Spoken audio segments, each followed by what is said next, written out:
Good morning. Good morning. Good morning. I have a frog in my voice. I haven't talked a lot and a little scattered this morning, like I'm thinking the rest of you are, right? So today we're going to talk about what it's like to be shaken awake. And we're going to talk about the last 72 hours through the Lion's Gate, through the full moon, and just do a check in to see how you're doing, right? Because we just walked through probably one of the biggest energetic portals of the year, maybe in years.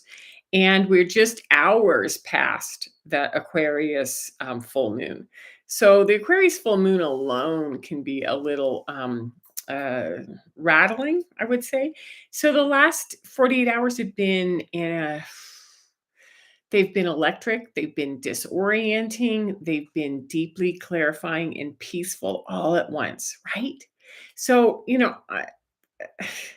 I want to begin, and sort of hit us with some presence right now. So before I get going into the updates of the solar flares and the Lion's Gate and everything that I've been sort of collecting, let's just take a breath together for a minute and feel our bodies. Put our feet on the ground and let's arrive and just sort of hold this field. Because when we're watching this, and this is what I'm learning about portals, whenever we're watching this, we enter into a portal and we hold. So this information sort of hits us on a lot of different levels. And I think that that's the most important thing that we can do, maybe from now on at the beginning of these videos, is just to sort of honor it and open the portal and go like, what are we going to talk about today? Okay. So, first thing I want to do is the solar and geomagnetic update, only because it's changed, right? So, the solar flares have gone from C, maybe up to C8, C1 to C8. And then starting on Sunday, they hit like M1. So now they've shifted from a C class to an M. And M is 10 times more powerful than a C. And we've hung out between M1 and M4 all week long, and it's been bumping. And so for the first time in months, I'm getting these. Oh, there's my granddaughter. I'm getting these notices from space weather, like two or three every hour, to say it's going up, it's going down, it's going over here, it's going there. And it's moving around between high C's and low to medium M's. Now, what if you remember when we were dealing with M and X's, is that M classes are like the tower. They're like the tower, we're out of that tap, tap, tap stage where it's like, hey, nudge, nudge, wouldn't it be nice if, or have you thought about, or let's go, to this time to shake it out, right? So, we're in that stage of that tower energy where what we used to think was okay is no longer sustainable. And it's not dissimilar to what's going on our Earth with the earthquakes, because they're registering all over the globe, right? And they're not geological, they're also metaphoric, because we're having cracks, we're having shakes, we're having dismantling happening all over, whether it's in our old systems, whether it's on our planet, whether it's new things turning up like islands, and we're making space for new things. Does that make sense? So the KP index is also started, it's been going K1 to K2 to K4, K1, K2, or KP, excuse me, 1 to 2 to 4. And so that means that it's also unsettled. And this unsettled means we aren't sure what's emerging, what's coming out, and what we can do about that. So what we can say is the outer world and the inner world is the same, and it's um, what's the word? It's reflecting what we have inside, outside, and what's happening outside is being reflected inside, as within, so without. So if you're panicking about the earthquakes or the stuff that's going on out there, then might want to kind of find out what's going on in here, because that's the thing that matters the most. Okay. So next, let's talk about the Lion's Gate that happened. And then the full moon. And I want to use two cards to give an example. So the first card, I'm going to go to Thoth first, which is, I've been sitting at and exploring, and thought I would share it with you because I think all of us have sort of that queen of Pentacles. She's looking at that long, long trail that she came off of, and she's like, well, here I am. It's time for something new. I'm ready to build. I'm ready to restore. I'm ready to do something, right? And she holds this groundedness. When I look at her in the light seers, I use her often. She holds this wisdom and groundedness, right? And then when we go over to Osho, she is a representative. She's the rainbow of all of the elements in peace, in building on the physical earth. So, what we have is this Queen of Pentacles energy that's been sort of anchoring and centering us down, right? And then the this isn't a one-day event. So what I want to say is that having this anchor down here means that as we go through these these shakeups, these things that are happening, right? Then what we can do is we can go to the queen and we can anchor in and say, I'm a physical being, I'm doing okay. It's life is good. And then this comes along and we go grounded in. This comes along grounded in. This comes along grounded in. Makes sense? This is the integration process. We're grounding it in and we're holding our feet on the ground and we're working very calmly at sort of feeling everything that's coming our way on this lion's gate, right? So the integration is the most important activation that we have, right? So then I'm going to go and add the next card, which is the Fool. So the Fool is a 0 in the major arcana. And the Fool is the one who has mastered all of the cards and has mastered, he's the archetype that steps forward. He travels light. He carries no baggage with him. He's open to the unknown. He's kind of like, sure, I'll go work on that card. I'll go into that space because I know what I'm doing. Now, when we take the Fool in the Osho, the Fool is again untethered, unworried, will knows wherever he lands, he's going to land on his feet. And then when we take the Fool from the light seers, I think this is the Fool that I love the most. And these two images, which is we ground in and then we open up to the unknown. Because the lion's gate is going to give us vision. It's going to give us expansion. It's going to give us cosmic, right, acceleration. It's just going to go like, wow, what just happened? And the Fool is going to teach us how to trust and how to be curious and how to do our instincts over the rigid sort of, this is the way I've done it before, which is falling apart. Does it make sense? So the Queen of Pentacles remains always, where is she? To ground us in on the 3D, to help us tend and anchor our sovereignty so that we can sort of leap forward or lean forward and ground. So I love the way the Fool and the Queen of Pentacles is sort of talking about this energy right now. So the next thing I want to talk about are there's 3 anchors that came up, and they came up profoundly hard, strong is probably a better word for me over this probably Tuesday going into Thursday's Lion Gate, going into the full moon, going into all of it, right? Okay, so the first one is that when we go to anchor in, we're going to anchor in 3 things. We're going to anchor in sovereignty, right? So sovereignty is how we choose our own path without bending into outdated modalities, right? This is coming through, and we know that all the possibilities are there, and we refuse to go into outdated systems. Does that make sense? So our sovereignty is one of the anchors, boom, that we hold. The second one is presence. And presence would probably be her, which is not racing on to the next or collapsing into the before, not going into, oh, well, last time I did it this way. And the example I would use on that is I just bought a little tab camper so that I can go out and camp when it's raining. Because the last trip when you saw me, between the wind and the rain and the lack of Wi-Fi, I was like, I need a different mobile system. So I bought a little trailer, and I'm getting Starlink so that I can do these from wherever I am. However, the presence is like, I'm going to hold who I am, where I am right now, and then allow that vibration, allow that energy to expand out into the bigger field, right? Okay. So the third one is security. And security I don't know if I really brought it. I guess security would be, I like this one for security the most. Because security is creating a structure that allows your soul to feel safe enough to expand.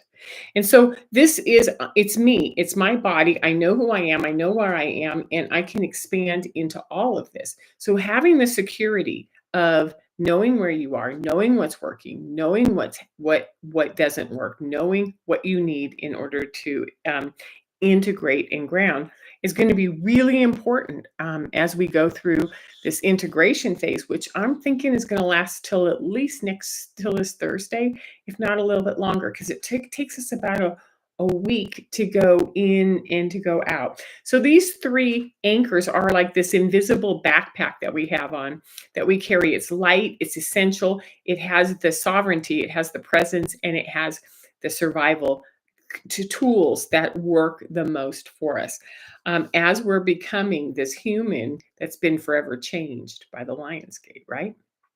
So I ran across a couple of pieces on social media that weave into this. So the first one was that Zachary Helton did this piece on, oh shoot, what's the book? The book is How to Fall in Love with Questions by Elizabeth Weingarten. And so, it sort of hit like a bell in my heart, right? Just this loving the questions, because I work with yes and no's and I work with questions all the time. And I just finished working with a beautiful young man who was learning how to use his body as a pendulum and learning the power of questions. And I thought this just aligns with this as we're looking at these tools and how we build our sovereignty, our presence, and our survival. Because we're so quick to look at uncertainty like it's an enemy. Like when something falls apart, like, oh no, it fell apart, I don't know what I don't know what's next. And then we sort of grab at answers in religion or self-help or authorities so that we can soothe the discomfort that we feel when we are being rattled, right? But what if life is about an ongoing relationship with the questions? Like, I wonder, where'd she go? It'd be fun if I could find my cards when I wanted them.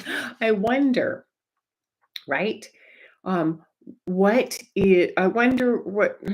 I wonder what this, why this is happening and what it's all about. I was trying to think of a question that would sort of open us up and take us into there. What if the magic isn't solving them right now, but just observing and being present with them and living with them and letting the answers show themselves to us, letting the answers show themselves to us so that we can stay in balance, in sovereignty, in presence, and in security, right?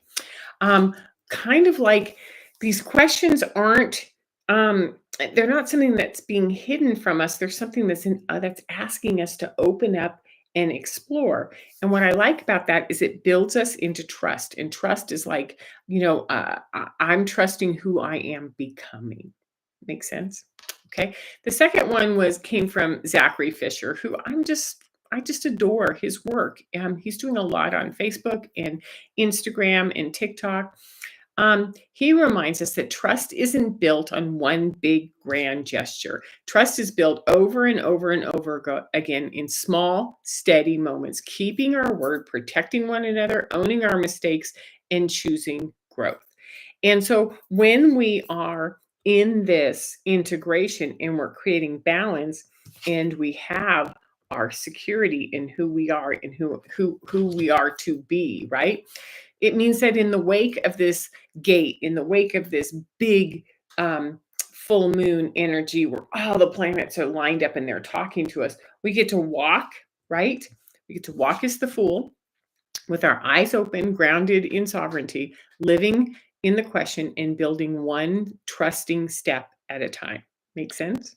It's just so fun the way it just all wove together. Okay, so I have 6 tips for you. And before I go there, um, I have a Patreon channel. It's probably the most fun I'm having outside of doing this video because I've been doing this video for 10 years and it just keeps getting richer and more sustaining and more fun for me, right?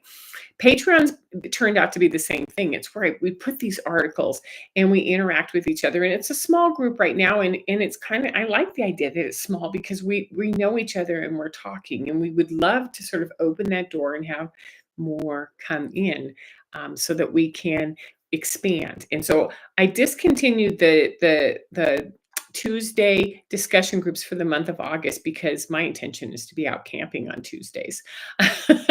So I didn't want that to worry, to come in. And so on September 2nd, we're starting the Patreon up again. All right. So I guess that's it. If you want to contact me or you want information on how to get to Patreon, you can go down to the description below. Okay, so 6 tips for you. First tip, obviously, is going to be rest. More than you need. Your nervous system is recalibrating. You are reintegrating all of these pieces. You're going to need to rest, to be still as much as possible. And I know it's a difficult one to say, well, what do I do when I've got 2 kids running around? I've got daycare, I've got a job, I've got this, I've got that. It's like when you have the ability to be quiet, even if you're at your desk at work, even if it's in the car, just take a deep breath. Let your body relax and rest as much as you can. Doesn't mean that you sleep. It means that you ease your nervous system and you rest. Number 2, stay hydrated and in nature. So your body needs these elements to integrate. We need water to flush out all that is being blown apart and dismantled. And we need nature to help us recalibrate into who we are. Absolutely. Okay. Number 3, soften your grip. So did this one, I think it was last week. Soften your grip on your plans. Just because it's on the calendar, just because you said you were going to do something doesn't mean you can't renegotiate and say, changed my mind, not happening. I have a beautiful colleague that we've been getting to know each other on Zoom. And we tried to set something up. It was really funny. We tried to set something up on the Lionsgate, or the day before the Lionsgate, and I just totally forgot about it. So I'm like, oh my gosh, I forgot. She's like, no worries, let's just do it tomorrow. And then I get this email from her in the morning, and she goes, I don't know what I was thinking scheduling a phone call on the Lionsgate, but can we just wait till next week? And I'm like, absolutely. So what we do is we trust ourselves and we renegotiate, right? So we let things reveal themselves to us. We hold the question and we let the answers come instead of forcing them by, maybe if I do this, maybe if I do this, maybe if I'm more social. We let go of our plans. Okay. Number 4, journal the questions that you're living right now. Let them breathe in. Don't rush into the answers. Just ask the questions. Like, I wonder what I am integrating is a really good question for right now. I wonder what I'm integrating. I wonder what is going to change in my life. I wonder what the real me is going to want as she starts to emerge, right? So you journal the questions and you just let the questions, and I love these open-ended questions. And one of the things that's kind of fun is to go to ChatGPT and say, give me some open, me by now, give me some open questions that I can ponder and not worry about the answers. Okay. Number 5, practice small acts of trust daily. Trusting yourself, trusting others, trusting the process. Because if we are having earthquakes, that means that we're having earthquakes physically, metaphorically, in our politics, in our party lines, in our family systems, in our belief systems. And we have to trust that those are falling apart for a reason. It's really, really, really hard to let go of something we've been gripped on for so long and go, I'm going to trust the process, and I'm going to hope that where we're going is so much more beautiful than where we are right now, right? And number 6 is to hold compassion always. Your process, and for many others, is at very different speeds, and some of us are still in this. Some of us are in that security grounded. Some of us are seeing ourselves morph and going like, oh shit, what is that? And some of us What's another one? Some of us are just beautifully maintaining balance and then tipping and then maintaining balance and then tipping. So, we just have compassion because the whole thing is just new to us, right? So it's okay if you feel still. It's okay if you feel electric and charged. Both belong because at any given time, it's like the ringing in my ears. What is that to? Oh, all I want to do is sit here on the grass and just listen to the birds. So carry the fool's trust, right? Carry the fool's trust and the queen's balance with you as you go through this week. And I'll leave you with this. What does your next step look like when it's guided by sovereignty, presence, and security, even if you don't know the destination?